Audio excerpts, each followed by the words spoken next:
Hello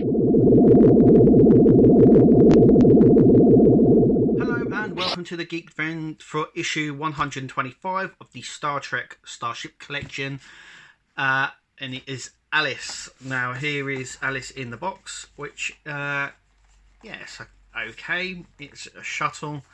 I don't really want to get too much into it, but I remember originally they said they wouldn't be doing shuttles, especially in this collection because it was a Starship collection, and though this does go in space, the shuttles weren't really considered. This is another reason why they didn't do the Federation shuttles.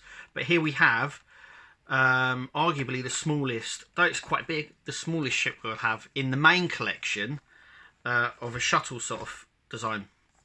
Now, why couldn't they have done a shuttle version box similar that they've done to the shuttle packs? Why couldn't they do an alien shuttle version thing? Anyway, they're in.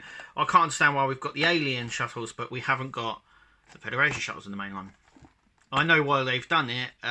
You know, money speaks louder than anything. But anyway, before I ramble on, let's just go through this and take a look at the model, because the model itself actually is quite nice. Anyway, let's have a look at the magazine. So we have Alice, obviously from the episode, I do believe, of the same name. So we obviously get a nice CG shot here of her. Picture here of the junkyard where she is, where Tom Paris finds her. So obviously, once again, we obviously get all in-universe information. And obviously there was a whole episode around her, so we actually get quite a lot of information anyway, in-universe information, because obviously she was a whole episode dedicated to her. This is obviously how Alice is driven and how piloted. And here we have a nice top view. So we have a top view here, front, back and side view. As you can see, it's quite small. Similar to one of Voyager's little shuttles that they have, just with the ends cut off basically. So that's that one, and this is how they designed it. Actually, they designed it like this first. They designed it on the studio stage floor first, and then sent it off to the CGI guys, who then just built it from what they had already built there. But this is quite good. This quite goes into more of the detail of Alice and how she was built from originally from something else, and then later on, obviously on Enterprise, she was the CG render of her was then redone for Enterprise. And then we come on to the special effects for season 6 of Voyager. So this is just the first 10 episodes of season 6 of Voyager. One of the better seasons. Obviously, it starts off with Equinox Part 2, which is a brilliant episode anyway. And some of the episodes here, so it's just basically a breakdown on how they went about and what the process was and stuff like that, which we normally get. Then we've obviously got the trivia here, and then we got the Niagara class, which will bring you here, so make sure you click to subscribe. Remember, we're also on Twitter. Our Twitter handle is obviously in the description below, so go and check us out. And I'm really actually looking forward to these. I do like the Federation ships better than the alien ones, I have to admit. Some of the alien ones I like better than others.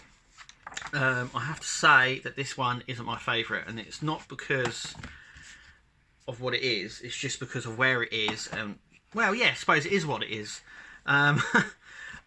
Because it's a shuttle, and I've never really liked the shuttles, though I have liked the Romulan shuttle.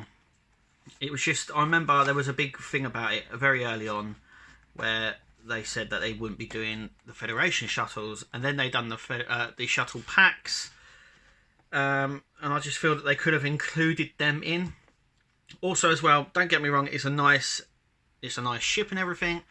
I just feel that there are other alien ones that could have been sooner down. This might have been later on, sort of thing, but we have to accept what we have to accept. Anyway, without further ado, let's open her up and take a look. So here we are with Alice. Now I've got to say, it's quite a nice ship. It's fairly small, about the size of the base. Let's just check. So there's the bottom of the base for Alice. all the 5s at AA, and there it is, just a little bit over of the actual base. Let's push it forward a little bit, so you can see that there's a little bit of overhang.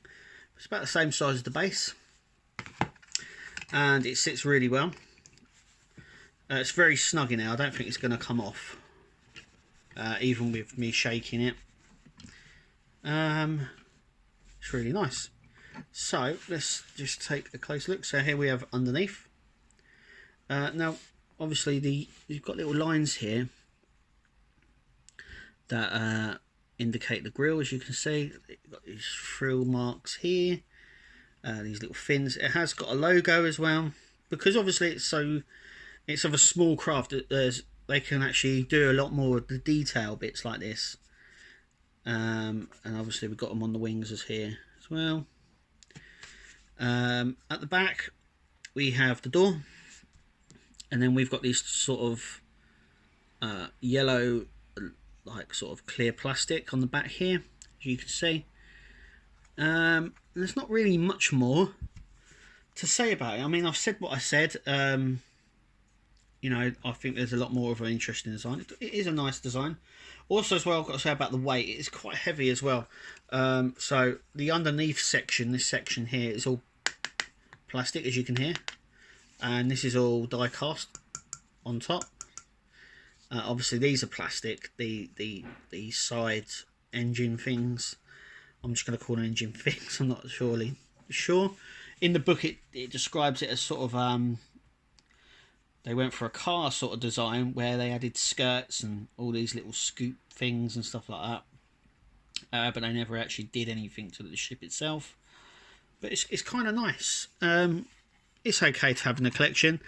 I just feel that they could have done a better sort of design of one, I suppose, or have put it later on in the series. Anyway, that is the review of Alice. Overall, very satisfied.